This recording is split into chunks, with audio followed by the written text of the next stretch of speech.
17वीं शताब्दी के भारत में मुगल और आदिल शाही साम्राज्य विशुद्ध रूप से विशाल पैमाने पर संचालित होते थे। उनकी सैन्य रणनीति विशाल, भारी हथियारों से लैस पेशेवर सेनाओं के खुले मैदानों में आमने सामने होने पर आधारित थी, जहां जीत अक्सर संख्या बल और भारी घुड़सवार सेना की श्रेष्ठता का एक सरल मामला होता था। युवा शिवाजी महाराज ने अपनी माता जीजाबाई और गुरु दादाजी कोंडदेव के मार्गदर्शन में अत्यंत प्रतिकूल स्थिति से इन शाही ताकतों का सामना किया। उन्हें एक छोटी सी जागीर और उत्तर और दक्षिण के पेशेवर दिग्गजों के सामने बौनी सी सेना विरासत में मिली थी। शुरुआत में गणित बिल्कुल भी सही नहीं बैठता था। 200 सैनिकों की एक क्षेत्रीय सेना खुले मैदान में होने वाली लड़ाई में टिक नहीं सकती, 3000 भारी हथियारों से लैस शाही सैनिकों के साथ। जीवित रहने के लिए शिवाजी महाराज ने साम्राज्य का खेल खेलना बंद कर दिया। उन्होंने संघर्ष को 3 ऐसे क्षेत्रों में स्थानांतरित कर दिया जहां जनसमूह की तुलना में स्थानीय ज्ञान अधिक महत्वपूर्ण था। ऊबड़ खाबड़ पश्चिमी घाट, जासूसी की जोखिम भरी दुनिया। पहली कार्रवाई पश्चिमी घाट के ऊबड़ खाबड़ भूभाग पर केंद्रित थी। ये पर्वत एक प्राकृतिक किले की तरह थे, जिन्हें भारी और धीमी गति से चलने वाली शाही सेनाओं के लिए भेदना कभी संभव नहीं था। शिवाजी महाराज ने गणिमीकावा शैली का प्रयोग किया। इस शैली में फुर्ती के लिए पारंपरिक सैन्य संरचनाओं को दरकिनार करते हुए अचानक तेज गति से हमले किए जाते थे और फिर तुरंत झाड़ियों में पीछे हट जाया जाता था। वे इन पहाड़ियों में रहने वाले स्थानीय पर्वतीय योद्धाओं, मावली जनजाति पर निर्भर थे।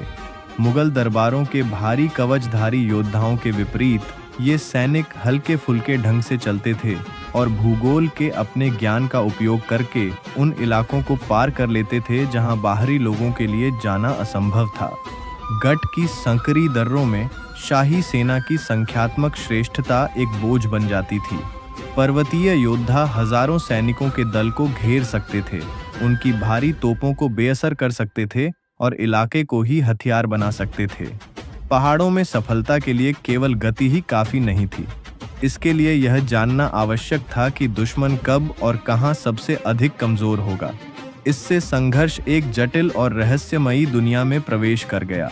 शिवाजी महाराज की खुफिया एजेंसी का नेतृत्व रहरजी नाइक कर रहे थे, जबकि नाइक के पास 3000 गुप्त जासूसों का एक नेटवर्क था, जो बीजापुर और दिल्ली जैसे शत्रु शहरों में फैले हुए थे।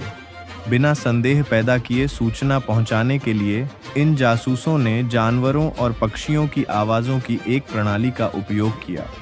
इससे एक जासूस मीलों दूर जंगल में चेतावनी पहुंचा सकता था और ऐसा प्रतीत होता था कि वह जंगल की पृष्ठभूमि की आवाज़ से अधिक कुछ नहीं है। प्रोटोपगार्ड में यही नेटवर्क निर्णायक कारक साबित हुआ। जनरल अफजल खान से मुलाकात से पहले नाइक के जासूसों ने खान की उस योजना का खुलासा कर दिया जिसमें वह वार्ता के दौरान शिवाजी महाराज की हत्या करना चाहता था। इस जानकारी से शिवाजी महाराज को जवाबी हमला करने की तैयारी करने का मौका मिला। खतरे को हकीकत बनने से पहले ही समाप्त कर दिया गया। सूरत के समृद्ध शहर पर भी इसी तरह बारीकी से नजर रखी गई। भेस बदले जासूसों ने हर द्वार का नक्शा बनाया और पता लगाया कि स्थानीय गवर्नर ने रिपोर्ट किए गए 10,000 गार्डों में से 9,000 का वेतन अपनी जेब में डाल लिया था। अपनी वास्तविक रक्षा क्षमता को मात्र 10वें हिस्से तक सीमित रखते हुए मराठों को कभी भी अनुमान लगाने की आवश्यकता नहीं पड़ी। उन्होंने वहीं हमला किया जहां दुश्मन सबसे अधिक विचलित और कम तैयार था, जिससे उनकी कम संख्या का अधिकतम प्रभाव सुनिश्चित हुआ। जैसे ही मारितास ने आंतरिक क्षेत्र को सुरक्षित किया, शिवाजी महाराज ने कंकिन तट की ओर देखा।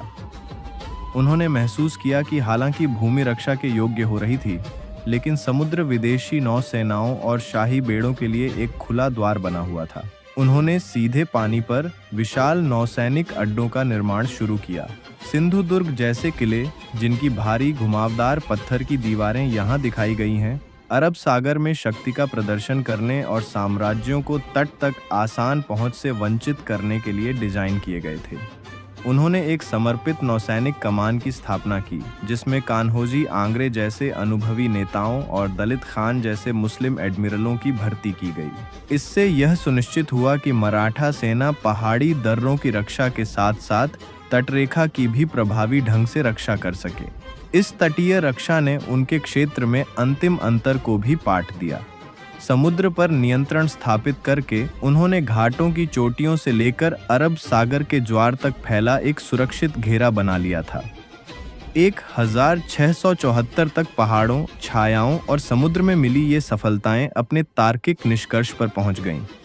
रायगढ़ में शिवाजी महाराज ने औपचारिक रूप से अपना राज्याभिषेक संपन्न किया और स्वयं को एक संप्रभु, स्वतंत्र राजा घोषित किया। इस नए राज्य का प्रबंधन करने के लिए उन्होंने युद्ध रणनीति से हटकर संस्थागत संरचना पर ध्यान केंद्रित किया। उन्होंने अष्टप्रधान की स्थापना की, जिसमें 8 विशेषज्ञ मंत्रियों का मंत्रिमंडल था, जो विदेश संबंधों से लेकर न्यायिक मामलों तक हर चीज की देखरेख करते थे। प्रशासन की गति मोदी की रणनीति से प्रेरित थी। यह सुलेख शैली त्वरित संचार के लिए बनाई गई थी, जिससे सैन्य और राजस्व अभिलेखों को उस दक्षता के साथ संसाधित किया जा सके जो उनके सैनिक की खोज यात्रा की गति से मेल खाती थी। यह संपूर्ण व्यवस्था हिंदवी स्वराज को बनाए रखने के लिए बनाई गई थी, जो स्वशासन की एक ऐसी परिकल्पना थी जो समावेशी थी और राज्य के भीतर धार्मिक भेदभाव